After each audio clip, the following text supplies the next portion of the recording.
100 gram எறா எடுத்துக்கோங்க.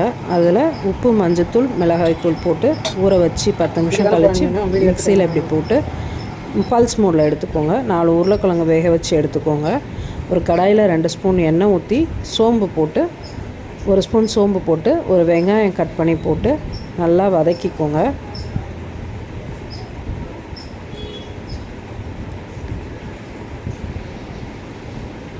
வெங்காயம் வதங்கினதுக்கப்புறமா அந்த அரைச்ச ப்ரானை அது போட்டுக்கோங்க. போட்டு நல்லா வதக்குங்க. அது கொஞ்சம் தண்ணி விட்டு வரும்ல, அந்த தண்ணி வத்துற வரைக்கும் வச்சுக்கோங்க.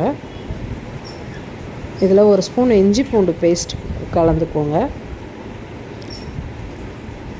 அந்த மசாலா ஸ்மெல்லு போனதுக்கப்புறம் மசித்த உருளைக்கிழங்கு 4 உருளைக்கிழங்கு போட்டு மிக்ஸ் பண்ணிக்கோங்க. அதில் 1/2 ஸ்பூன் மஞ்சத்தூள், 1 ஸ்பூன் உப்புத்தூள்,